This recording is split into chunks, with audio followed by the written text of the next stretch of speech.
तव दास दास म्हणता, माते कशाचे भय, रामा जाईन ज्या स्थळी सुख घना, होईल तेथे जय. रामाया भुवनात्रयी तुझ विणा, नाही तुझा तारक. रामा तू सकलार्थ पूर्ण करिशी, तू तात मी बालक.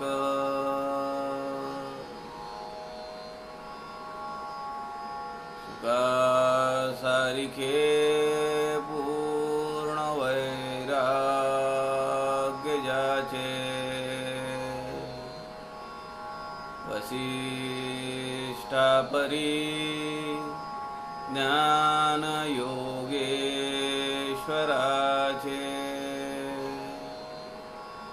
कवी वाल्मिकी सारिका मान्य ऐसा, नमस्कार माझा सद्गुरु रामदासा.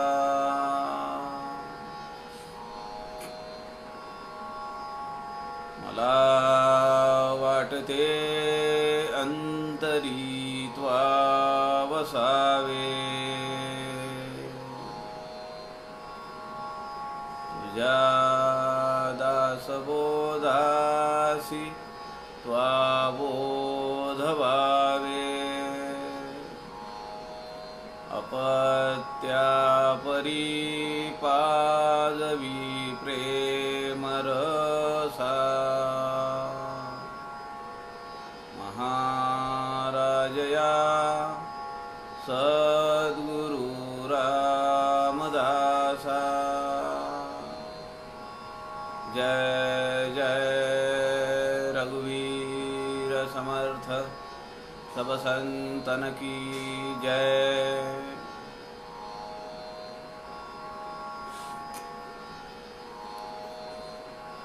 सज्जन हो नमस्कार. संत समागम या लाईव्ह फेसबुक पेजवरून आपण समर्थ रामदासांच्या दासबोध या ग्रंथातील समासांचं सध्या चिंतन करतो आहोत. त्यावर काही मनन करण्याचा, अभ्यास करण्याचा प्रयत्न करतो आहोत. काल आपण देवबळात्कार दशक 17 समास पहिला हा पाहिला. अंतरात्मा त्यात असलेले वायुरूप सूक्ष्म देह जो आहे त्यातल्या कामनांचं, वासनांचं परिपूर्ती करण्यासाठी त्या पंचभूतात्मक देहाकडनं बळजबरीनं ते कार्य करून घेतो. म्हणून या समासाचं थोडं विचित्र वाटत असणारं नाव देवबळात्कार आपण काल पाहिला. तो समास, त्याचं चिंतन केलं. आज जो समास आहे त्या समासाचं नाव आहे शिवशक्ती निरूपण. दशक 17 समास 2 शिवशक्ती निरूपण. समर्थ रामदासांनी या समासात सुद्धा बऱ्याच वेळा ज्या विषयाचा उल्लेख केला, प्रकृती पुरुष आहे, शिवशक्ती आहे, अर्धनारी नटेश्वर आहे, हाच विषय या समासामध्ये वेगळ्या पद्धतीनं समर्थांनी मांडून ठेवला आहे. या समासामध्ये समर्थ असं म्हणतात, जे ब्रह्माला स्फुरण होतंय, एकोहम बहुश्याम, माझ्यासारखे अनेक झाले पाहिजेत. मला एकट्याला कंटाळा आलाय, त्यामुळे माझ्यासोबत खेळण्यासाठी, माझ्यासोबत राहण्यासाठी अनेक असले पाहिजेत, म्हणजे माझा कंटाळा दूर होईल. हे परब्रह्माला सुद्धा वाटतं आणि त्याचेच आपण अंश असल्यामुळे आपल्याला वाटणं स्वाभाविक आहे, साहजिक आहे. समर्थ असं म्हणतात, हे जे चैतन्य निर्माण होत आहे मूळ मायेच्या अधिष्ठानावर, त्यालाच निर्गुणातलं सगुण रूप असं समर्थांनी या समासामध्ये वर्णन केलंय. याच स्वरूपाला ओवी क्रमांक 8 मध्ये समर्थ रामदासांनी अर्धनारी नटेश्वर, षडगुणेश्वर अशी नावं दिलेली आहेत. जो मागे विषय झाला की बीज फोडल्यानंतर आपल्याला झाड दिसत नाही, बीज फोडल्यानंतर आपल्याला फळ दिसत नाही, परंतु फळामध्ये मात्र बीज असतंय आणि त्या बीजामध्येच सुप्त रूपाने पूर्ण तो वटवृक्ष पाना फुलांसह तो त्यामध्ये सुप्त रूपात असतो. माती आणि पाणी मिळालं की त्यातून तो अंकुर घेतो आणि ते जे सुप्त रूपामध्ये सगळं असतं त्याचा विकास होतो. असंच मूळ मायेमध्ये जी एक सूक्ष्म बीजरूपानी गुणमाया असते. गुणमाया म्हणजे सत्व रज तम या 3 अवस्था या साम्य एकाच पातळीवर असतात, म्हणून त्याला गुणसाम्य असंही समर्थांनी नाव दिलंय. समर्थांनी एक ओवी या समासामध्ये फार सुरेख घेतली आहे. ते असं म्हणतात की अनेक जन्मांचे पडदे आमच्या डोळ्यासमोर असतात. काही वर्षापूर्वी ज्या गोष्टी आमच्या जीवनात घडल्या त्या जर आमच्या लक्षात येत नसतील तर अनेक जन्मांचं किंवा मागच्या जन्मीचं कसं काय लक्षात येईल. असे अनेक पटल, अनेक पडदे, अनेक आवरण आपल्या भोवती असतात. त्यामुळे आपल्याला परब्रह्माचा साक्षात्कार किंवा आपलं जे मूळ स्वरूप आहे ते सहजासहजी आपल्याला दिसत नाही. समर्थ म्हणतात की हे सगळं सामान्य प्रापंचिक माणूस सुद्धा त्या अवस्थेपर्यंत जाऊ शकतो, परब्रह्माच्या प्राप्तीपर्यंत जाऊ शकतो.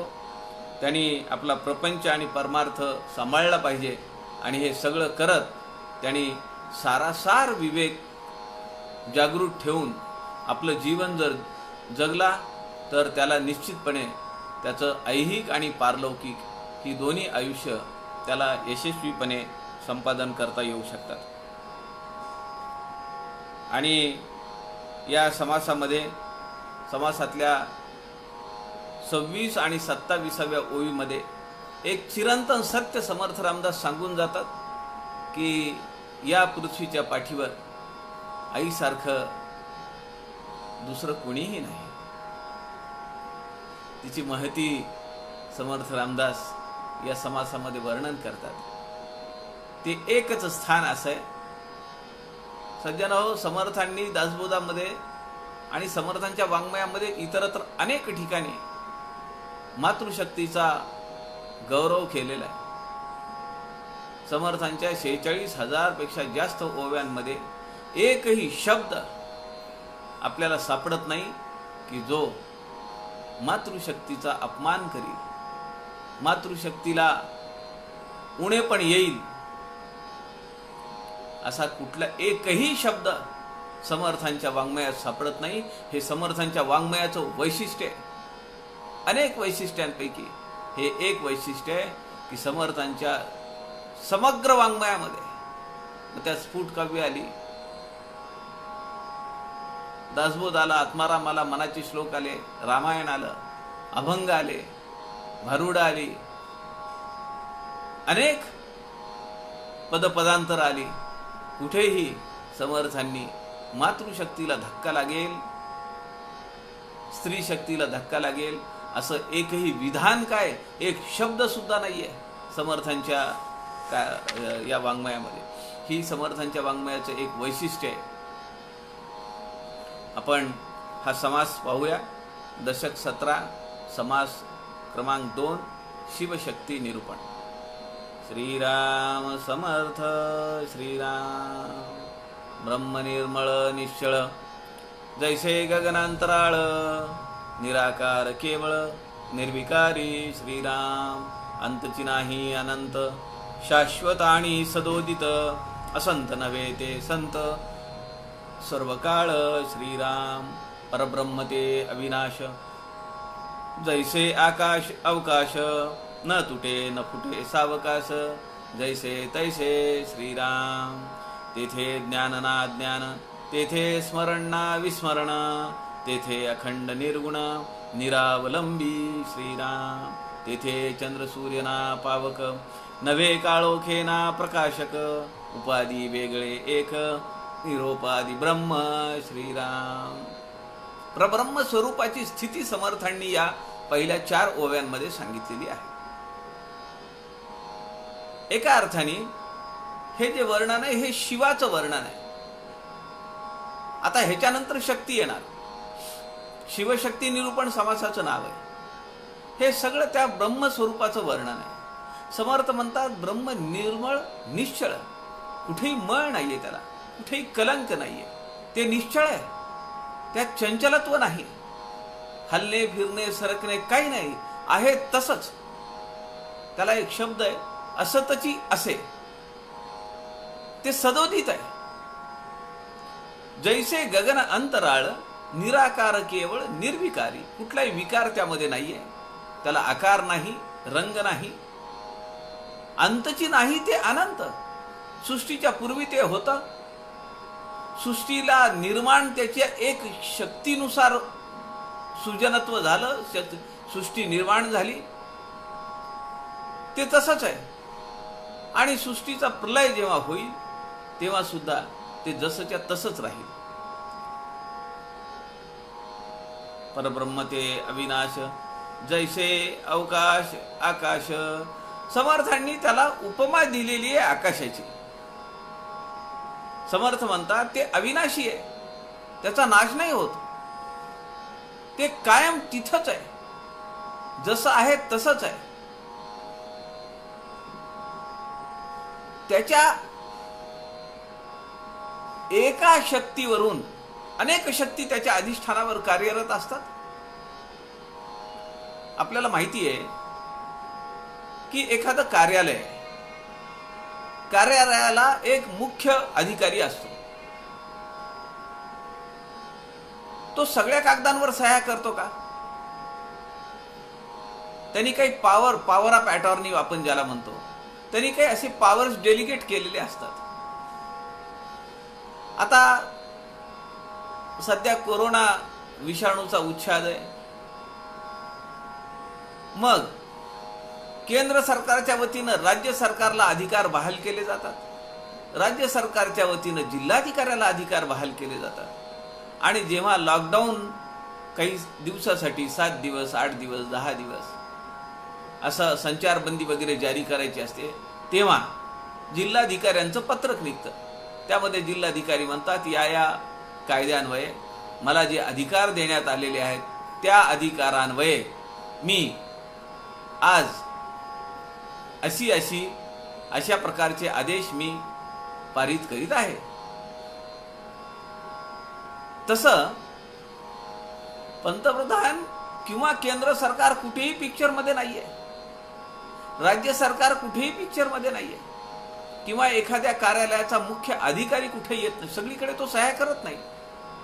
पण त्याच्या अधिष्ठानावर काही मंडळी कार्यरत असतात, डायरेक्ट त्याचा संबंध नाहीये, पण त्याच्या अधिकारावर त्यांनी बहाल केलेल्या पॉवर्सवर ही बाकीची मंडळी काम करतात, ती सह्या करतात, आदेश पारित करतात आणि त्याप्रमाणे कारभार चालतो. तसं परब्रह्माच्या अधिष्ठानावर अनेक शक्ती कार्यरत आहेत. त्यातली एक शक्ती ही मूळ माया आहे, तिच्यापासून पुढे गुण माया येते. समर्थांनी हे जे वर्णन केलेलं आहे ते सगळं हे त्या मुख्य पॉवर जे आहे अंतरात्मा त्याला समर्थ परब्रह्म असं म्हणतात, त्यालाच अनेक संत ब्रह्म असं म्हणतात, त्यालाच आपण ज्ञान असं म्हणतो, त्यालाच आपण आत्मज्ञान म्हणतो. आणि तेच आपलं निज स्वरूप आहे, आत्मस्वरूप आहे. तेथे ज्ञान ना अज्ञान. कशाचं ज्ञान आहे आणि अज्ञानही नाही.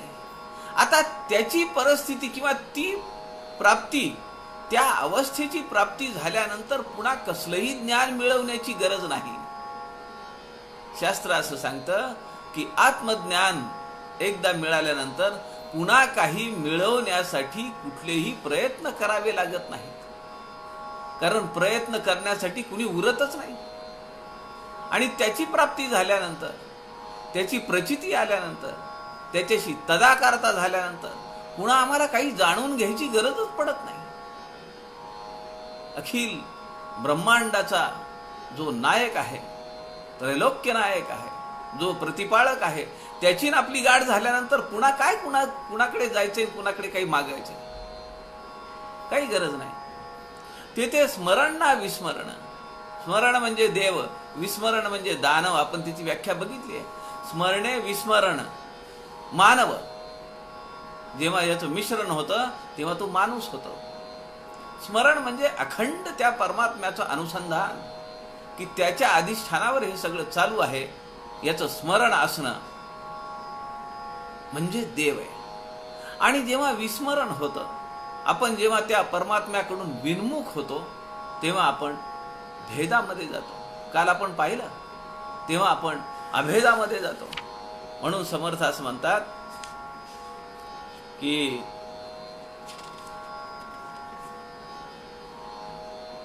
अखंड योग म्हणून योगी, योग नाही तो वियोगी.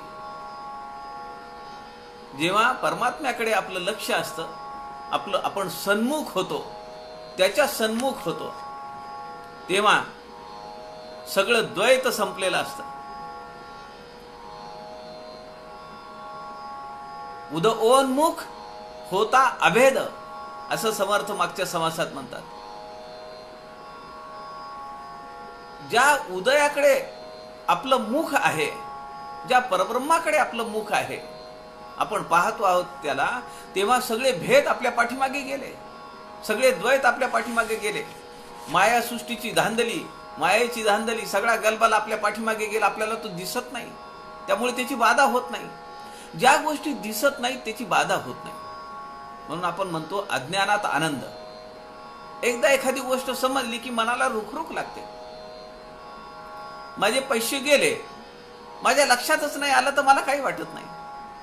पण मला जर कोणी समजावून किंवा सांगितलं की अहो तुमच्या खिशामध्ये काल 1000 रुपये ठेवले होते, त्या पैशांना दिसत नाहीये, मग मी विचार करतो की मी कुठे जाऊन आलो, काय नाही. अरे हो, त्या दुकानावर गेलो, तिथं खिशातून पडलं काहीतरी, माझं लक्ष नाही होतं. आणि मग मनाला रुखरुख लागते.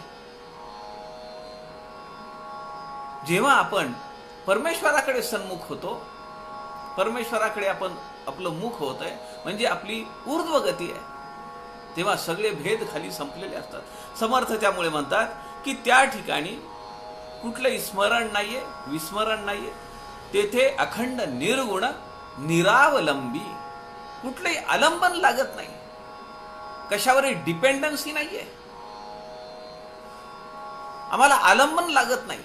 याचा आधार घे, त्याचा आधार घे, हे व्रत वैकल्य कर, ही पूजा घाल, ते असं कर, त्याचं कर, ह्याची ओळख काढ, त्याची ओळख काढ, काम करून घेण्यासाठी. तसं तिथं काहीही लागत नाही. तेथे चंद्र सूर्य ना पावक, नव्हे काळोखे ना प्रकाशक, उपाधी वेगळे एक, निरोपाधी ब्रह्म. त्याला कसली उपाधी देणार, कसली उपमा देणार? त्याला उपमा लागूच पडत नाही. कारण ज्याची उपमा आपण द्यावी ते सगळं पंचभौतिक आहे, ते सगळं नाशिवंत आहे. नाशिवंताची उपमा त्याला कशी लागेल? त्याच्या जवळ जवळ असलेलं आकाश आहे, पण आकाशामध्ये विकार आहेत. पण आकाशाची उपमा त्याला लागू पडते, म्हणजे त्याची अंदाज येण्यासाठी, ते समजण्यासाठी, म्हणून आपल्याला आकाशाची उपमा देता येते. समर्थ पुढे म्हणतात, आता इथून शक्तीचा उदय चालू झाला. ओवी क्रमांक 6 पासून समर्थांनी ते वर्णन केलेलं आहे. निश्चळी स्मरण चेतले, त्यास चैतन्य ऐसे कल्पिले, गुण समानत्वे झाले, गुण साम्य श्रीराम. गगनी आली अभ्रछाया, तैसी जाणीजे मूळ माया, उद्भव आणि विलया, वेळ नाही श्रीराम.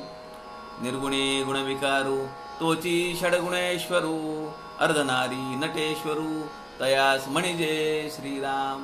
समर्थ म्हणताय त्या निश्चळ परब्रह्मामध्ये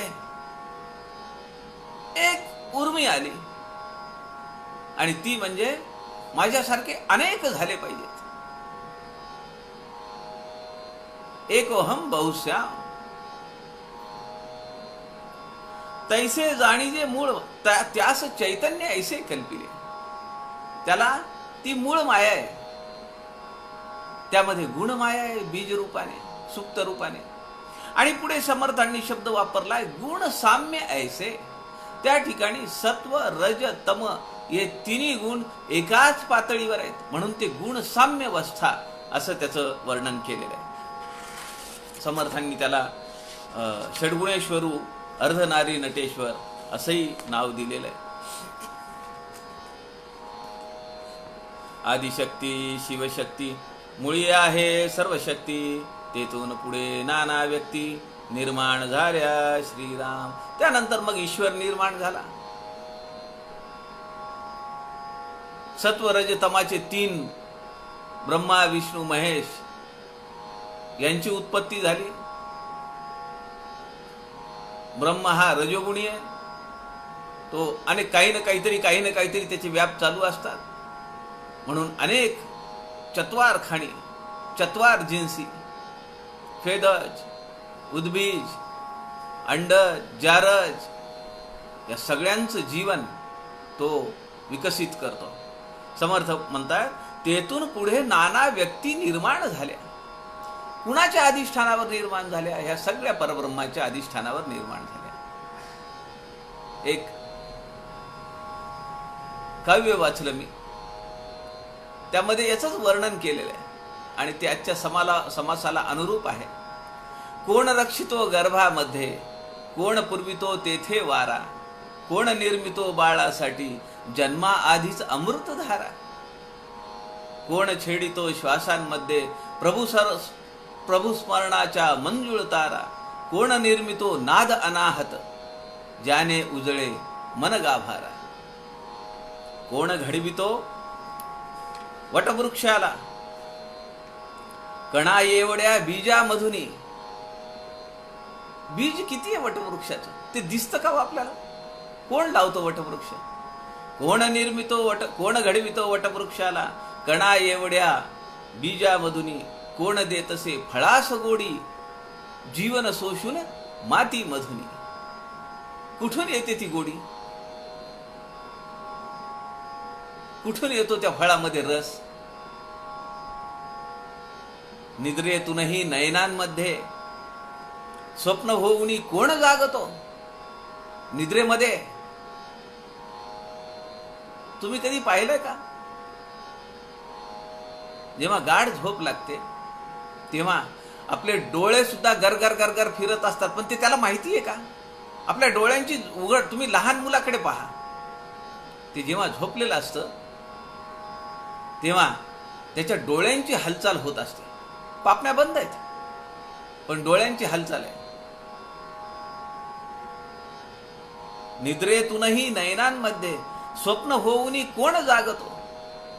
ते स्वप्न पडतं, उठल्यानंतर त्याला त्याचं स्मरण आहे. खरं तर गाढ निद्रेमध्ये त्याला काही माहिती नाहीये, पण त्या गाढ निद्रेमध्ये सुषुप्ती अवस्थेत पडलेलं स्वप्न त्याला नंतर जागृत अवस्थेमध्ये त्याचं स्मरण होत आहे. सुखदुःखामध्ये हृदयी राहून कोण अखंडित सोबत करतो? करता एक रघुनंदन हे शरणागत होताच उमजते, प्रश्न मनीचे विरून जाती एक तत्व हे मनी प्रगटते. एक तत्व हे मनी प्रगटते. गुरु कृपेच्या ऋणातुनिया, सद्गुरु समर्थ रामदासांची कृपा आमच्यावर आहे. गुरु कृपेच्या ऋणातुनिया कोण कसे होईल उतराई? कसं उतराई होता येईल? कशी परतफेड करता येईल? हात मस्तकी सदैव वत्सल जैसा ठेवत असते आई. हात मस्तकी सदैव वत्सल जैसा ठेवत असते आई. या समासामध्ये आईचं वर्णनही आलेलं आहे. आणि हे जे काव्य आहे, माहीत नाही अनामिक कवी आहे, परंतु एका व्हॉट्सअपवरच्या एका ग्रुपवर हे मला आवडलं आणि माझ्या असं लक्षात आलं की आजच्या समासाला हे अत्यंत प्रेरक आहे, संदर्भ घेण्यासारखं आहे. कारण या समासामध्ये हे जे एक तत्व समर्थ सांगतायत की ते रघुनंदन एक तत्व आहे, म्हणून आमचे समर्थ त्याच्या पाठी लागलेले आहेत. आणि त्या रघुनंदनाचा आविष्कार होणार आहे सगुण मूर्तीमध्ये अयोध्येत. म्हणून परवा झालेला अप्रतिम भव्य दिव्य सोहळा आपण सगळ्यांनी पाहिला, अनुभवला, त्याचा आनंद घेतला. पुढे समर्थ सांगतात, तेथून पुढे शुद्ध सत्व रजतमाचे गूढत्व तयासी म्हणजे महत्वत्व गुणक्षोभिणी श्रीराम. तिथं गुणांचा क्षोभ झाला, पोटरा मोकळा झाला. गुणक्षोभिणी. खर तर हा जो समास आहे, या समासापासून, या समासात ओवी क्रमांक 10 ते 6 ते 10 या 4 ओव्यांमध्ये सांख्याचा सत्कार्यवाद सांगितलेला आहे. उत्पत्ती कशी होतीये त्याच्यावरचं विवेचन हे सगळं आहे. मुळी असे चिना व्यक्ती तेथे कैची शिवशक्ती ऐसे म्हणाल तरी चित्ती सावधान असावे श्रीराम. आपल्याला असं वाटेल की केवळ एक परब्रह्म आहे, एकटं एक आहे ते. मग हा पसारा झाला कसा? आपल्याला मागे एकदा झालेला आहे, शिष्याने प्रश्न विचारला. परब्रह्म एकटा असताना त्यांनी कुठलाही प्रपंच न करता दाम्पत्य, त्याच्यात त्यांनी शब्द वापरलाय शिष्याने, दाम्पत्याचा अनुभव नसताना, ते सुख न घेता हा सृष्टीचा विकास कसा केला? समर्थ पुढे म्हणतात, ब्रह्मांडावरून पिंड अथवा पिंडावरून ब्रह्मांड अधोर्ध पाहता निवाड कळो येतो श्रीराम. पिंडावरून ब्रह्मांडाची अवस्था पहा. आपल्या पिंडामध्ये, आपल्या देहपिंड म्हणजे देह किंवा व्यष्टी, या देहामध्ये पंचमहाभूत आहेत. आकाश आहे या पोकळीमध्ये, कानाच्या कॅनलमध्ये आकाश तत्व आहे, वायू तत्व आहे, व्यान आहे, तो सगळीकडे फिरतोय. पंचप्राण आहे, त्याचे 5 उपप्राण आहेत, 10 प्राण 10 वायू या शरीरात कार्यरत आहेत. डोळ्यांच्या पापणीची उघड झाप, मूत्राचं विसर्जन, खाल्लेलं जेवण केलेलं त्याचं पचवणं, ढेकर काढणं, रक्ताभिसरण होणं, हे सगळं प्राणांमुळे होत आहे, वायूमुळे होत आहे. अग्नी, भूक लागते, क्रोध येतो, ज्ञान मिळालं त्याचा प्रकाश आहे, अग्नी आहे.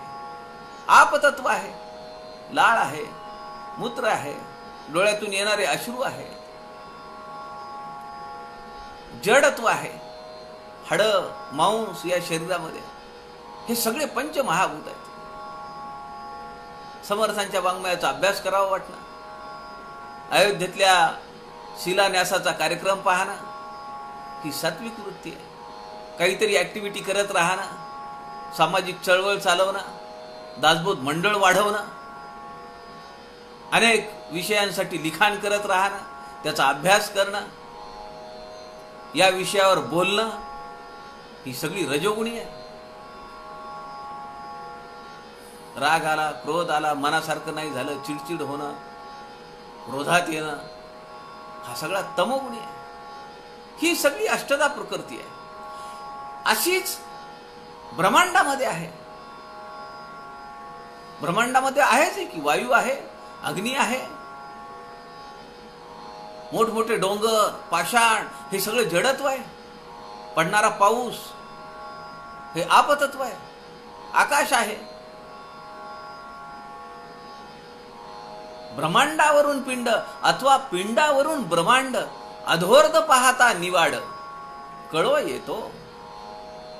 अध आणि ऊर्ध्व, वरून खाली येणे किंवा खालून वर जाणे, स्थूलातून सूक्ष्मापर्यंत जाणे, हा ऊर्ध्व प्रवास आहे.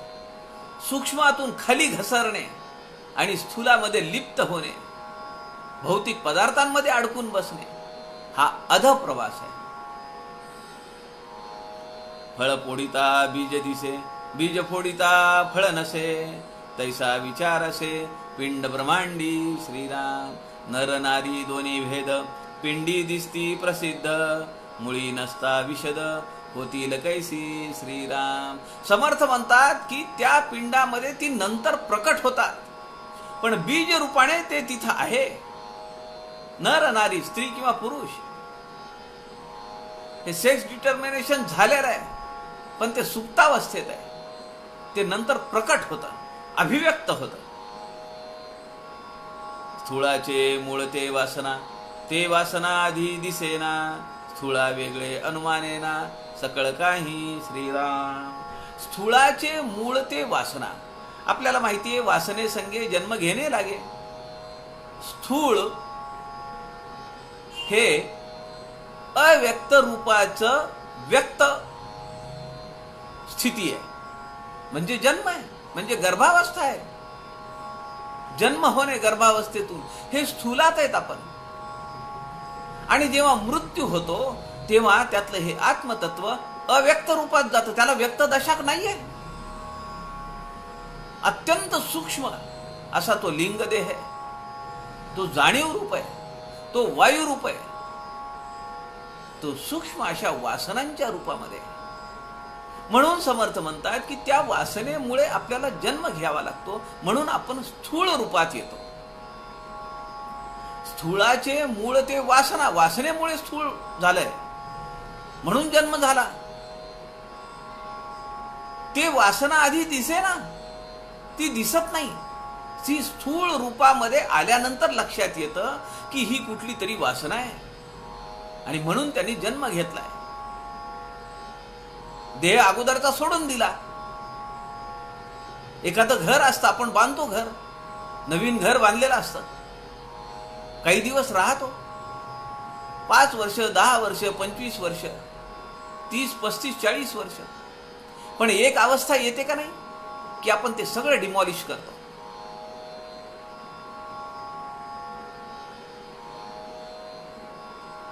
आणि 91 मध्ये बांधलेलं आम्ही घर, ते सगळं डिमॉलिश केलं 2012ला, आणि नवीन पद्धतीचं घर बांधलं. मग त्याच्या टाईल्स आल्या, खिडक्या वेगळ्या आल्या, खिडक्यांचे पडदे वेगळे आले. तेव्हा नव्हतं असं. पण मग जुन्या घरामध्ये राहणं आणि नवीन घरात राहण्यातला आनंद आहे ना. पैसा खर्च केला, आपण 4 लोकांना दाखवतो हे नवीन बांधलंय, नवीन केलंय, नवीन पद्धतीप्रमाणे केलंय. शरीराला कुठलाही त्रास नाहीये, सगळं जागच्या जागेवर आहे. गॅसचा ओटा, गॅसच्या ओट्याखाली सगळे कपाट, वर काही दिसत नाही, सगळं आत लपवून ठेवलंय. समर्थ म्हणतात स्थूळाचे मूळ ते वासना, ते वासना आधी दिसेना, स्थूळा वेगळे अनुमाने ना सकळ काही. कल्पनेची सृष्टी केली, ऐसी वेदशास्त्रे बोलिली, दिसेना म्हणून मिथ्या केली, न पाहिजेत की श्रीराम. समर्थ म्हणतायत हे तुम्हाला समजत नसेल, तुमच्या लक्षात येत नसेल, पण म्हणून तुम्ही जे ऋषीमुनींनी सांगून ठेवलंय त्याला तुम्ही खोटं करणार का? आपण आपल्या पंजोबांना पाहिलंय का? खापर पंजोबांना पाहिलंय का? पण मग पिंड करताना, श्राद्ध करताना सगळ्यांची नावं घेतो का नाही आपण? पाहिलेलं नसलं तरी विश्वास आहे आमचा. तसं समर्थ म्हणतात की जे वेदांनी मांडून ठेवलेलं आहे, जे ऋषी मुनींनी मांडून ठेवलेलं आहे, ते खोटं कसं करायचं? त्याच्यावर अविश्वास कसा दाखवायचा? म्हणून तो शब्द वापरलाय. दिसेना म्हणून मिथ्या केली, न पाहिजेत की. मिथ्या म्हणून चालणार नाही. दिसत नसलं म्हणून काय झालं? पण ते आहे. परब्रह्म आपल्याला दिसत नाही, पण ते आहे. दृश्य विश्व आम्हाला दिसतं, पण ते नाशिवंत आहे, ते माईक आहे, मिथ्या आहे. आम्हाला आमच्या स्वस्वरूपापासून भरकवत ठेवतं, ते भरकटवत नेतं, भ्रम निर्माण करतं आणि आम्हाला त्यापासून दूर घेऊन जातं. समर्थ पुढे फार सुरेख ओवी ही. पडदा एका एका जन्माचा, तेथे विचार कळे कैचा, परंतु गूढत्व हा नेमाचा, ठाव आहे श्रीराम. सिद्धांताच्या ज्या गोष्टी आहेत त्या गूढ आहेत, त्या प्रकटपणे दिसत नाहीत. अहो दिसणार कशा? अस्ति मांसाचा डोळा, पाहेन म्हणे ब्रह्माचा गोळा. हा देह जो अत्यंत अमंगलातून जन्म झाला, समर्थ म्हणतात ना, रजस्वलेचा विटाळ, त्यातून याचा जन्म आहे म्हणाले. अमंगलातून जे जन्माला आलं आणि जे नाशिवंत आहे, ज्याचा ऱ्हास होणार आहे, त्याच्यातून त्या शाश्वताला कसं पाहता येईल?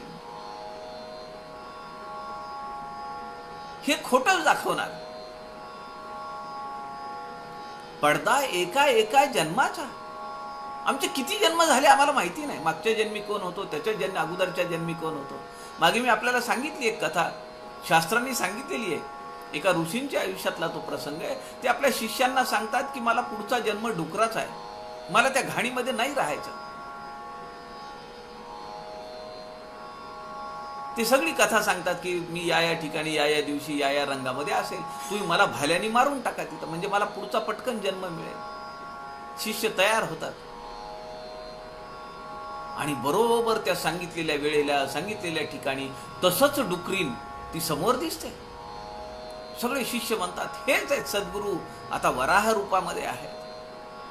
आता आपल्याला त्यांनी सांगितले, आपल्याला आदेश दिलेला आहे की मला त्या डुकराच्या जन्मामध्ये राहायचं नाही, मला तुम्ही त्यातून मुक्त करा. ते सगळे तयार करतात भाले बरचे घेऊन आणि ते पाहिल्याबरोबर ते डुक्कर ओरडायला लागतं, नको मला मारू नका, मला इथे छान वाटतं.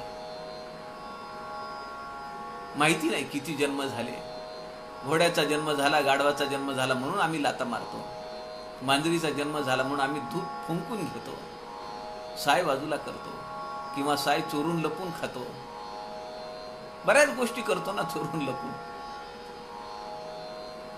चावतो, कधीतरी जन्म असेल कुत्र्याचा, मांजराचा.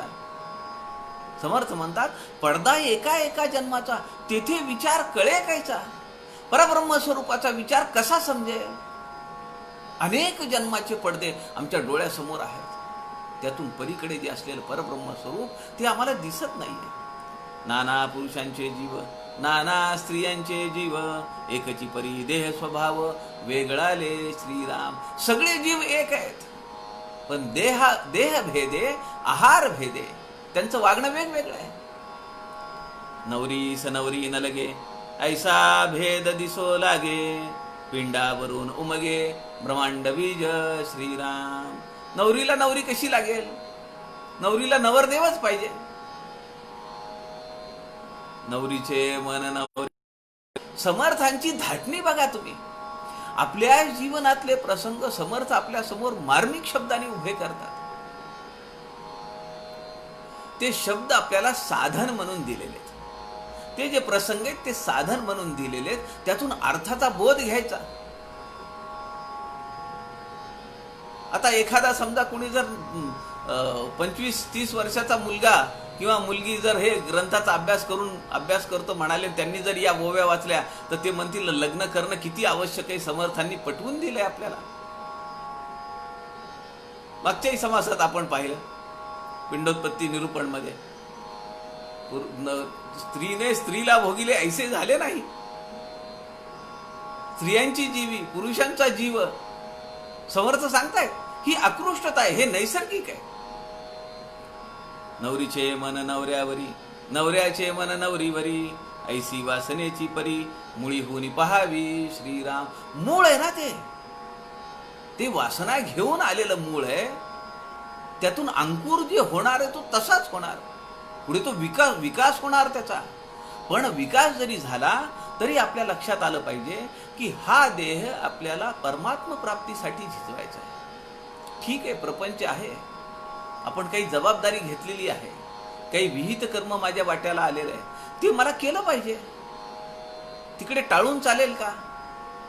विहित कर्म मला केलंच पाहिजे. कर्म करणे हा अधिकार आहे आपला, पण कर्म लिप्तता नको. ते कर्म करत, ते विहित कर्म माझ्या वाट्याला आलेलं करत, प्रपंचाचं असेल, व्यवसायाचं असेल, परमार्थाचं असेल, माझं एक लक्ष असलं पाहिजे की मला त्या मुळापर्यंत जायचंय, की जिथून मी आलो. वासना मुळीची अभेद, देह संबंधे झाला भेद, तुटता देहाचा संबंध, भेद गेला श्रीराम. ज्या दिवशी हे चैतन्य या देहाला सोडतं, मग ते पुरुष आहे का स्त्री आहे? समर्थ म्हणतात वासना मुळीची अभेद, वासनेमध्ये भेद नाहीये. देह संबंधे झाला भेद. अहो, अगदी लहान मुलांमध्ये सरी, लहान जी मुलं असतात त्यांच्यामध्ये तरी काय भेद आहे? त्यांना वाटतं का ही मुलगी आहे, हा मुलगा आहे? हे नंतर जाणीव होते त्याची. तुटता देह, आणि शेवटी तुटता देहाचा संबंध, भेद गेला. जेव्हा देहातून ते आत्मतत्व बाहेर पडतं, तेव्हा तिथं स्त्री नाही, पुरुष नाही. नाना प्रीतीच्या वासना, एकाचे एका सकळेना, तीक्ष्ण दृष्टीने अनुमाना, काहीसे येते श्रीराम. समर्थ म्हणतात मनाचा थांग पत्ता लागत नाही. माझ्या सोबत असणारा माणूस, माझ्या प्रपंचात माझ्या सोबत राहणारा व्यक्ती, तो कसा वागेल, तो कुणाशी कसं आचरण ठेवील, याचा पत्ता लागत नाही. किती गूढ आहे. म्हणून समर्थ म्हणतात परंतु गूढत्व हा नेमाचा ठाव आहे.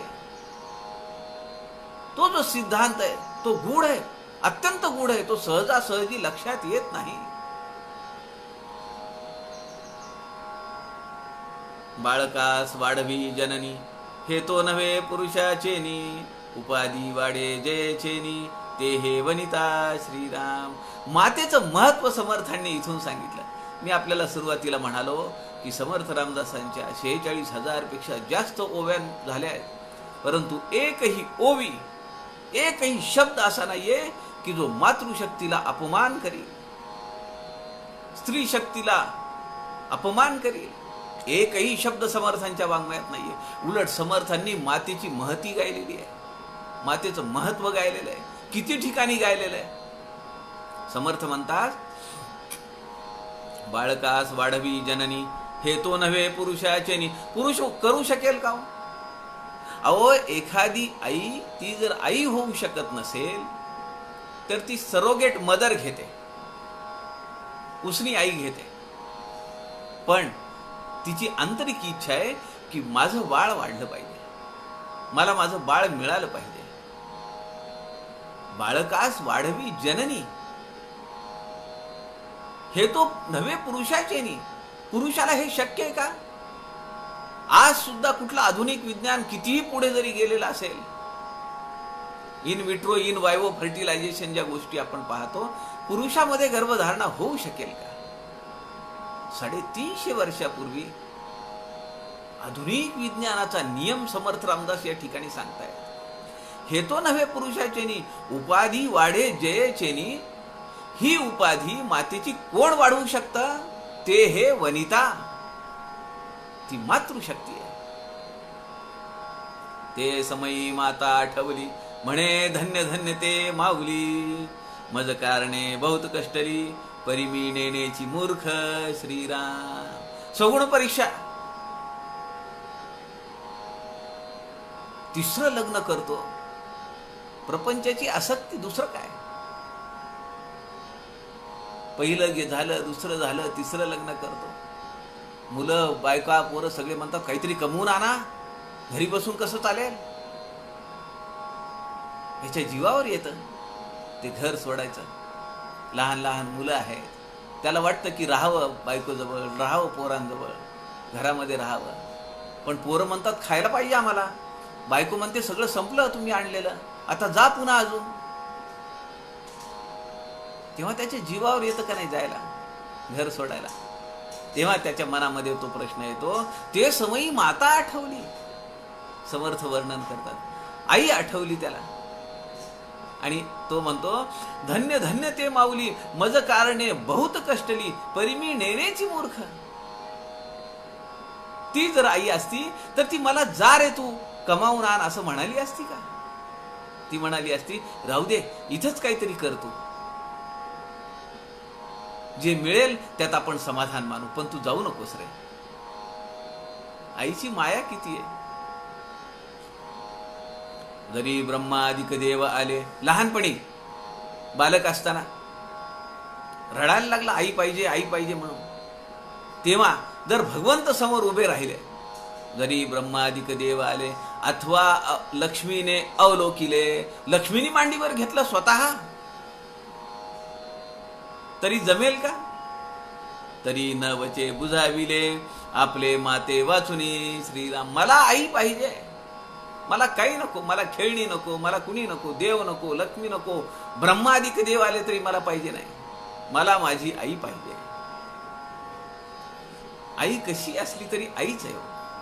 कुरूप अथवा कुलक्षण सकळाहुनी करंटेपणा, तरी नाही ती समान भूमंडळी कोणी. श्रीराम, समर्थांनी आईचं गुणवर्णन किती ठिकाणी केलेलं आहे आणि किती वर्णन केलंय तिचं. ही ओवी तर या समासातली अत्यंत गोड आहे. माझ्या मित्रांपैकी, माझ्या नातेवाईकांपैकी जर कुणाचं मातृछत्र हरवलं आणि मला जर समजलं, तर मी त्याला 1-2-4 वाक्य लिहितो की मोठा आघात आहे, सांभाळून घेशील तू, सांभाळून घ्या आपल्या कुटुंबाला, स्वतःला. त्यामध्ये त्याच्यासोबत मी एक ओवी टाकतो. ती ओवी या समासातली आहे, अत्यंत गोड ओवी आहे. ओवी क्रमांक 27. काय ओवी आहे, काय शब्दार्थ आहेत समर्थांचे. वीट नाही कंटाळा नाही, वीट नाही कंटाळा नाही, आलस्य नाही त्रास नाही, इतकी माया कोठेची नाही, माते वेगळी. श्रीराम, किती वेळा सू झाली, किती वेळा शी झाली, किती वेळा बाळूती बदलावी लागली, डायपर तरी बदलावीच लागतात, अंगावरची झबली तरी बदलावीच लागतात. वीट नाही, घाण वास येतो तो नाही, बाळाचं करावं लागतंय त्यात आळस नाही, वेळेच्या वेळी करावं लागतं. अहो, बाळ जन्मल्यानंतर तर होतच होतं, पण बाळ पोटामध्ये आहे ही भावना सुद्धा मातेला सांभाळून राहायला शिकवतीये. काय खायचंय, काय नाही खायचं, पळत नाही जायचं, धावायचं नाही, चांगलं बोलायचं, चांगले विचार करायचे. लहान बाळ असतं पाळण्यामध्ये, पण आई पाठीमागच्या अंगणात जरी असली, नाही पुढे व्हरांड्यात जरी असली, तरी तिचं लक्ष कुठे, बाळाकडे. बरोबर बाळाचा आवाज तिला ऐकू येतो.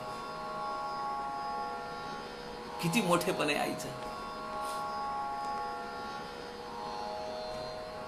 नाना उपाधी वाढवू जाणे, नाना मायेने गोवू जाणे, नाना प्रीती लावू जाणे, नाना प्रपंचाची. श्रीराम, ही जशी आई आहे ना, ती वाढवते, ती मोठं करते. मग एक दिवशी लग्न होतं, मग आईला वाटतं 30 वर्ष मी ज्याला सांभाळला त्याला हिने 3 दिवसात 30 दिवसात परका करून टाकला. आपल्याला वाटतं का नाही असं? माया ही अशी आहे. समर्थांना सांगायचंय, शिवशक्ती निरूपण समास आहे. समासाचं नाव आहे शिवशक्ती निरूपण. ती वाढवते. आई जशी आपलेपणा निर्माण करते तशी ती आपलेपणा निर्माण करते. नंतर मग जेव्हा अनेक प्रपंचातल्या गोष्टींमध्ये आपण रमतो, आपलं आईकडे दुर्लक्ष होतं, आपण मायेमध्ये गुरफटतो आणि त्या परब्रह्म स्वरूपाकडे आपलं दुर्लक्ष होतं. का? अनेक जन्मांचे पडदे समोर आलेले आहेत. बायको, मुलं, नात, सुना, लेकी, जावई ह्यांच्यामध्ये आम्ही गुरफटून जातो. माझं मूळ प्रयोजन काय आहे, मी कशासाठी जन्माला आलो, हे विसरलो आम्ही. त्याचं स्मरण आम्हाला समर्थ या समासात करून देता येतं. नाना उपाधी वाढवू जाणे, नाना मायेने गोऊ जाणे, नाना प्रीती लावू जाणे, नाना प्रपंचाची श्रीराम. पुरुषास स्त्रीचा विश्वास, स्त्रीस पुरुषाचा संतोष, परस्परे वासनेस बांधून टाकिले श्रीराम. याच्या नंतरची जी ओवी आहे, ओवी क्रमांक 30, ती सुद्धा अत्यंत व्यापक अर्थाची आहे. फार अर्थ भरलेला या ओवीमध्ये. समर्थ म्हणतात, ईश्वरे मोठे सूत्र केले, मनुष्य मात्र गुंतोन राहिले, लोभाचे गुंडाळे केले, उगवेना ऐसे श्रीराम. जन्मामध्ये उगवतच राहते, आम्हाला बाहेरच पडता येत नाही. गुंडाळे केले, अनेक वर्तुळ आमच्या समोर निर्माण केली. कुणी केली? ईश्वरे मोठे सूत्र केले. 350 वर्षापूर्वी हा महानुभाव प्रपंच करीत नाही, तुमच्या आमच्यासारखा संसार करत नाही. अर्ध आयुष्य गुहेमध्ये राहतो, जंगलामध्ये राहतो, अरण्यात राहतो, आणि तरी सुद्धा आमच्या जीवनातला अत्यंत सूक्ष्म असा विचारबिंदू, आमच्या जीवनातली अनेक मार्मिक स्थानं तो शब्दांमध्ये व्यक्त करतोय. हे वैशिष्ट्य आहे का नाही? मला खरंच आश्चर्य वाटतं समर्थांचं. पुरुषास स्त्रीचा विश्वास.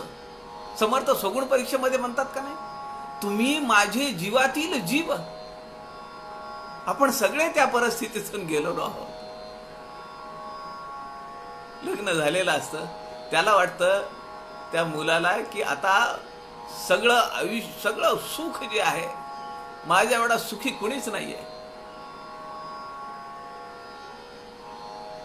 बायकोचं सगळं ते लाघवी वर्तन, तिचं बोलणं, तिचं चालणं, तिचे संकेत, तिचे इशारे, तो सगळा लिप्त होतो त्यात. त्याचं लक्ष लागत नाही व्यवसायात. बसलं सगळं वर्णन समर्थांनी सगुण परीक्षेत केलेलं आहे. दुकानावर बसलाय, व्यवसायात बसलाय, पण लक्ष कुठे आहे? घरी आहे. स्वयंपाक झाला असेल, मग ती म्हणत असेल आता येतील हे, आले की मग जेवायला बसायचंय. आपण सगळे ह्या गुंत्यातून गेलेलो आहोत. पुरुषा स्त्रीचा विश्वास, स्त्री पुरुषाचा संतोष. अहो, ज्या आईबद्दल समर्थांनी एवढी महती गायली, ज्या आईबद्दल ही सगळी वस्तुस्थिती आहे ना, आईने किती खस्ता खाल्ल्या, आईने किती केलं आपलं, ज्या आईशिवाय आम्हाला काहीच पटत नव्हतं, मान्य होत नव्हतं, त्याच आईला आम्ही दूर लोटतो. लग्न झालं का 1-2 वर्षामध्ये मुलगा आणि त्याची बायको दुसरीकडे राहायला जातात. काय वाटत असेल त्या आईला? एकाच गावात. आणि हे सर्रास झालंय. आता पुरुषा स्त्रीचा विश्वास, माता बाजूला पडली, आता बायकोचा विश्वास वाटू लागला. स्त्री पुरुषाचा संतोष, नवरा काय म्हणतोय त्यावर विश्वास, त्याच्या सुखात सुख, त्याला सुखी करण्यासाठी बाकीच्यांना दुखावलं तरी चालेल. परस्परे वासनेस बांधून टाकिले श्रीराम. ती जी वासना आहे ती एकमेकांना बांधून टाकते आणि इतरांपासून विभक्त करते, दूर करते त्यांना. पुढची जी ओवी आहे, मी तुम्हाला म्हणालो, अत्यंत अर्थपूर्ण ओवी आहे. ईश्वरे मोठे सूत्र केले. समर्थ म्हणतात भगवंतानी फार मोठं सूत्र केलंय.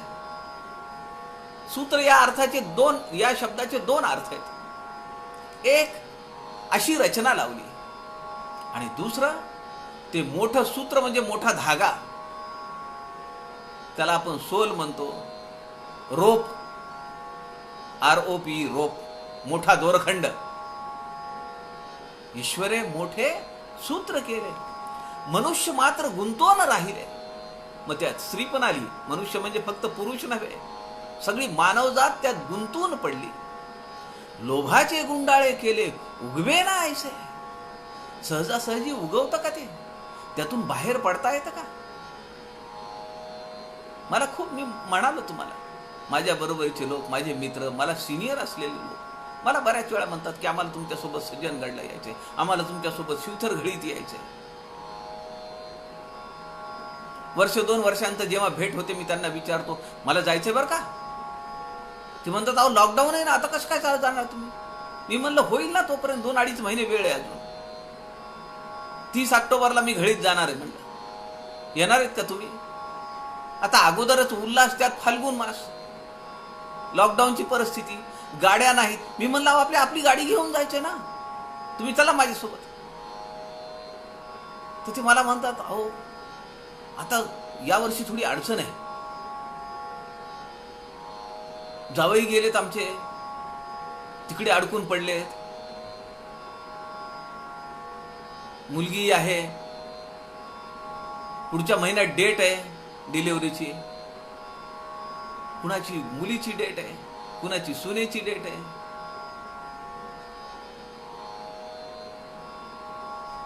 कुणाची लहान मुलं आहेत, दोघं नवरा बायको ऑफिसला जात आहेत. अहो ऑफिसला गेलेले परवडले, वर्क फ्रॉम होम सध्या जे चालू आहे ना ते तर काय, म्हणजे ऑफिसला जेव्हा जात होते लोक तेव्हा 8 तास 10 तास काम करत होते, आता 12, 13, 15 तास कामातच आहेत. रात्री 10 वाजता सुद्धा वर्क फ्रॉम होम, सकाळी 6 वाजता सुद्धा वर्क फ्रॉम होम. कारण का? जो सांगतोय काम तो अमेरिकेत आहे, तिकडे दिवस आहे, इकडे रात्र आहे. तो त्याच्या दिवसा सांगणार, इथे रात्रीचं बसून काम करायचंय. आणि तो जेव्हा झोपतो तो म्हणतो उद्या सकाळी तुम्हाला हे काम दे, म्हणजे यांनी दिवसभर ते काम करायचं.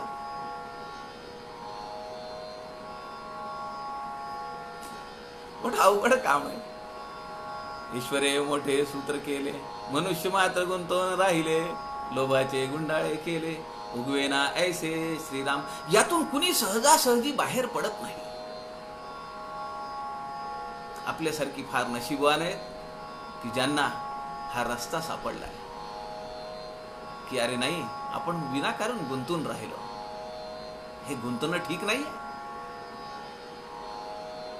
किती मला एक जण काय म्हणाले, माझे मित्र म्हणाले की अहो म्हणले ही वेळ आहे ना आपली, आपण त्या लहान बाळाला कृष्ण समजून त्याची सेवा करायची, राम समजून त्याची सेवा करायची. आता मला प्रकटपणे नाही बोलता येत, पण मी मनातल्या मनात विचार करतो, समजा पटकन काही झालं ना, हार्ट अटॅकने गेले, कुठली सेवा आली हो? कुणाची सेवा करणार? आणि समजा सेवे करण्यात 5-10 वर्ष गेली, नंतर काय होईल? त्यांच्या डेट बघत बघत आपला लेट किती होईल याकडे कुठे लक्ष आहे? ऐसी परस्परे आवडी, स्त्री पुरुषांची महागोडी, हे मुळी होऊन चालली रोकडी, विवेके पहावी श्रीराम. ही जी गोडी आहे, एकमेकांबद्दल जी आकृष्टता आहे, ही कुठून आहे? ही त्या मुळापासून आहे, त्या बीजापासून आहे. प्रचिती येते का नाही? आपण उघड्या डोळ्यांनी पाहिलं पाहिजे, विवेकाने विचार करा. विनाकारण भावनेच्या आहारी जाणे नव्हे. परिस्थिती नाहीये तशी, कर्तव्य केलं पाहिजे. कित्येक जणांची आई वडील जातात, किंवा ज्यांची मुलं अमेरिकेत जन्मली, कोण गेलं हो त्यांना पाहायला, करायला, त्यांना मदतीसाठी? पण ते करतायत ना. आणि माणूस मॅनेज करतो सगळ्या गोष्टी. जी मुलं घरात आहेत ती अपाहिज आहेत, जी मुलं बाहेर शिकायला पडलेली आहेत, जी समाजामध्ये पाहतायत, विचारतायत, विहरतायत, ती तयार होत आहेत मुलं. घरातली अम्ब्रेला आहे, प्रोटेक्शन. पण बाहेर गेलेला तो विवेकाने पाहतो, त्याला ठेच लागते, लक्षात येतं, नीट बघून चाललं पाहिजे. तो तयार होतोय. समर्थ म्हणतात, हे मुळीहून चाललेली रोकडी. रोकडी उधारीचा प्रश्न नाही, अनुमानाचा प्रश्न नाही. प्रचिती घ्या. रोकडा साक्षात्कार. विवेके पहावी, विवेक आणि विचार करा. आणि ही वस्तुस्थिती आहे समाजाचं. हे विदारक आणि दाहक सत्य आहे. कशाला उगीच डोळे लावायचे आणि भावनेच्या पोटी खस्ता खात फिरायच्या. केलं पाहिजे, नाही अशातला भाग नाही. मी म्हणत नाही की विनमुख व्हावं, मुलांकडे जाऊ नये, सुनेकडे जाऊ नये, मुलींकडे जाऊ नये, जावयाकडे जाऊ नये, अशातला भाग नाही. पण त्यात अडकू नये.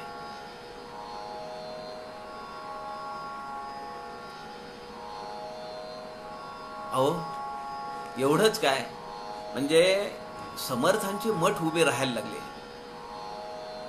समर्थ अनेक शिष्यांसोबत राहायला लागले. त्यामध्ये महिला शिष्या होत्या. समर्थांच्या श्रेष्ठांनी एक पत्र लिहिलंय. श्रेष्ठांना समजलं, कोणीतरी जाऊन सांगितले की अरे म्हणले तुमच्या नारोबानी काय संप्रदाय चालवलाय, काय म्हणले शिष्य काय मठ निर्माण झाली आहे. आणि म्हणले एकही शिष्य त्यांचा 15, 20, 25 वर्षाचा नाहीये. सगळे लहान आहेत. 10 वर्ष, 15 वर्ष, 20 वर्षाच्या आत आहेत सगळे शिष्य.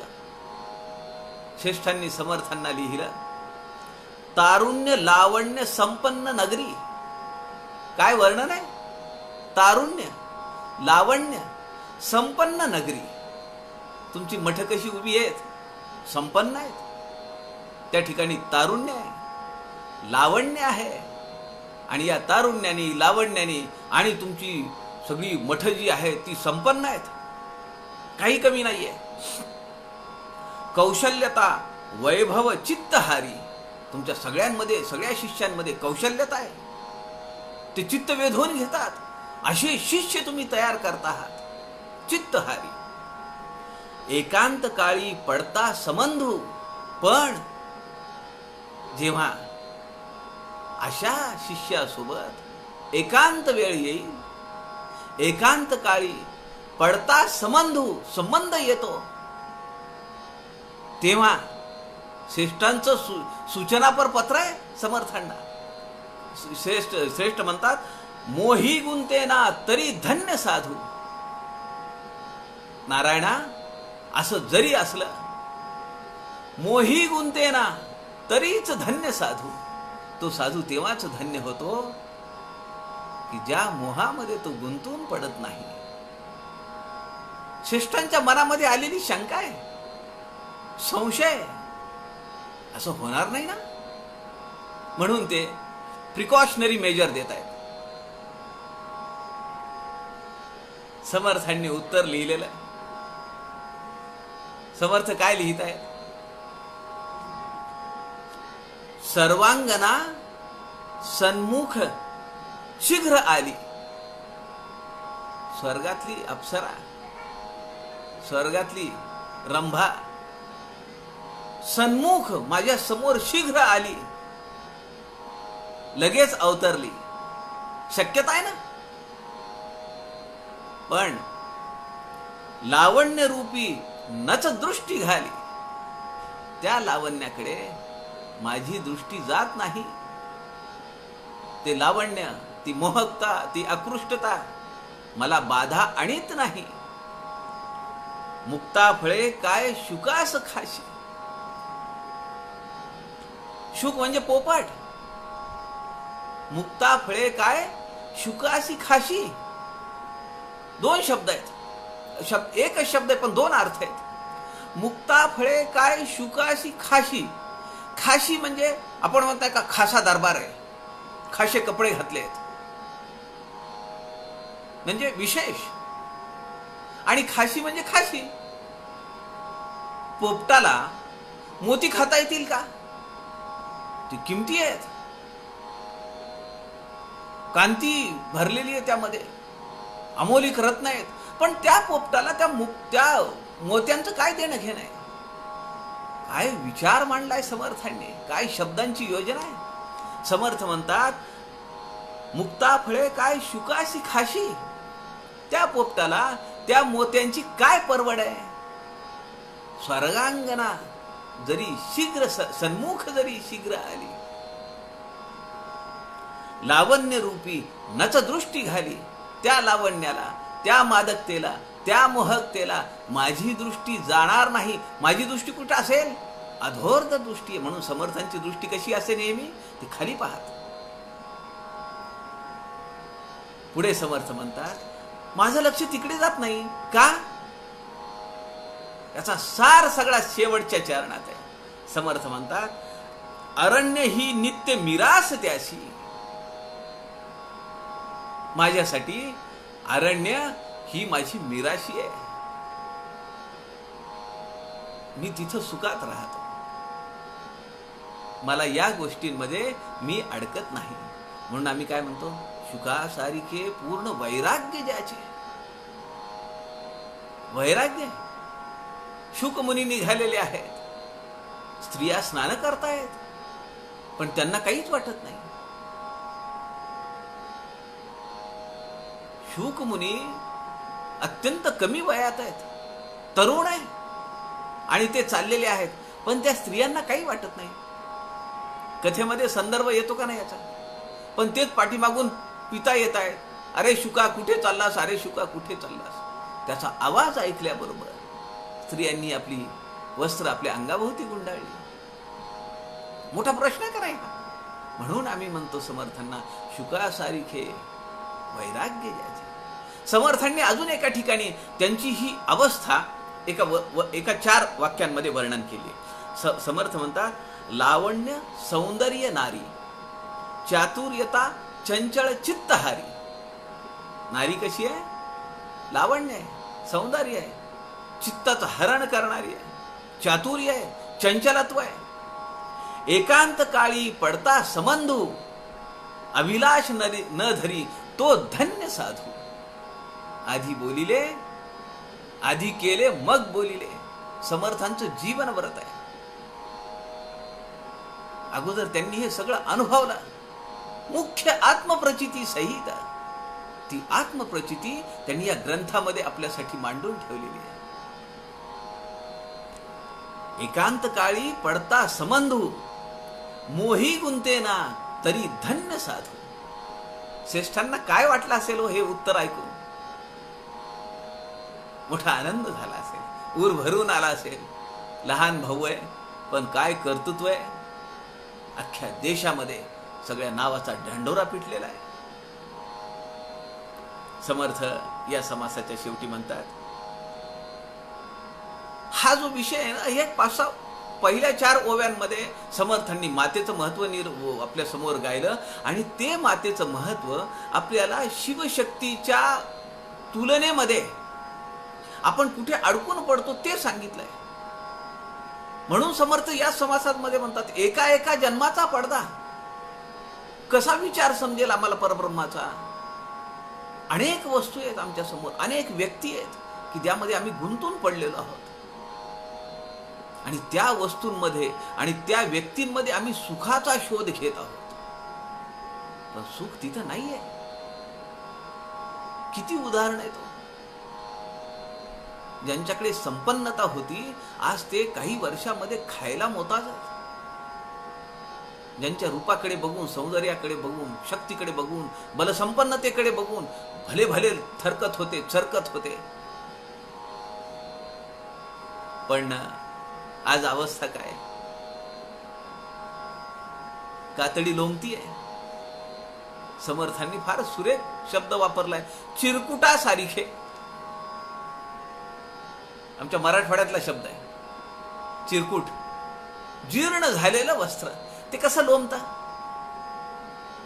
जी कांती सतेज होती, स्पर्श करण्यासाठी मोह होता, आतुरता होती, ती आता जीर्ण होऊन त्या विरळ कपड्यासारखी लोंबकळतीये. आता जवळ पण जायला नको वाटतंय. आम्हाला शिवशक्ती निरूपणामधून समर्थ हे सांगतायत की डोंट इन्व्हॉल्व विथ दॅट शक्ती. ती शक्ती जी आहे ती नाशिवंत आहे, माईक आहे, पंचभूतिक आहे, ऱ्हास पावणारी आहे, पदोपदी बदलत जाणारी आहे. जे स्थायी आहे, जे अरूप आहे, जे सदोदित आहे, जे निश्चळ आहे, जे निर्विकारी आहे, जे निरवयव आहे, ते माझं खरं स्वरूप आहे. हे पडदे सगळे बाजूला काढले पाहिजे आणि आपण त्याच्याकडे जायला पाहिजे. मुळी सूक्ष्म निर्माण झाले, पुढे स्पष्ट दिसून आले, उत्पत्तीचे कार्य चाले, उभयता करिता श्रीराम. शिवशक्ती, पुरुष प्रकृती, श्री आणि सौ, उत्पत्तीचे कार्य चालिले, उभयता करिता प्रपंच दाम्पत्य जीवन. मुळी शिवशक्ती खरे, पुढे झाली वधूवरे, 84 लक्ष विस्तारे, विस्तारली जे श्रीराम. कोणत्या कोणत्या जन्मात कोण वधू आहे कोण वर आहे कुणाला माहितीये. समर्थ एका ठिकाणी म्हणतात की तू सगळा जर गोतावळा तुझ्या समोर आणला तर कसं होईल तुझं. बरं आहे मागच्या जन्मी कोण होतं माझे नातेवाईक कोण होते ते माहिती नाहीये. तो जर गोतावळा सगळा समोर आणला, सध्या ज्या गोतावळ्यासोबत राहतोय त्याच्यासोबत तोही जर आणला तर कसं होईल आपलं. मुळी शिवशक्ती खरे, पुढे झाली वधूवरे, 84 लक्ष विस्तारले, विस्तारले जे श्रीराम. येथे शिवशक्तीचे रूप केले. रूप काय? दृष्टांत आहे. श्रोती मनास पाहिजे आणिले, विचार केला पाहिजे मनामध्ये आणून. विवरलिया वीण बोलिले, ते व्यर्थ जाणावे श्रीराम. विवरलिया वीण बोलिले ते व्यर्थ जाणावे. पण मी याचा सगळा अनुभव घेतलेला आहे, प्रपंच केला अशातला भाग नाही, पण ते सगळं जवळून पाहिलंय समर्थांनी. समर्थांनी दुसऱ्यांचा प्रपंच पाहिला, समाजातल्या लोकांचं जीवन पाहिलं आणि किती सूक्ष्म निरीक्षण केलंय ते शब्दबद्ध करून आमच्या समोर समर्थांनी ठेवलेले आहे. यातून आम्हाला बोध घेतला पाहिजे. आहे जी मिळालेलं जीवन आहे, या जीवनातून आम्हाला कुठे जायचंय, प्रयोजन काय आहे, कशासाठी आलोय, काय कर्तव्य आहे, याचा विचार समर्थ म्हणतात. श्रोती मनास पाहिजे आणिले, विचार करा मनाने. हे मी तुमच्या समोर एक रूपक ठेवलंय, एक दृष्टांत ठेवलाय. येथे शिवशक्तीचे रूप केले. रूप म्हणजे रूपक, दृष्टांत ठेवलाय, एक उदाहरण ठेवलंय. त्याच्याहून तुम्ही विचार करा. विवरलिया वीण बोलिले, ते व्यर्थ जाणावे. मी हे अत्यंत स्पष्टपणे अनुभवातून सांगतोय. तुम्ही यावर संशय घेऊ नका, मनात किंत बाळगू नका. नीट विचार करा आणि उद्या दुपारी श्रवण निरूपण करण्यासाठी 2 वाजता पुन्हा एकत्र या, असं समर्थ सांगताय. आपल्या सगळ्यांच्या हृदयस्थ परमेश्वरास नमस्कार करतो. झालेली सेवा समर्थांच्या चरणी अर्पण करतो. जय जय रघुवीर समर्थ.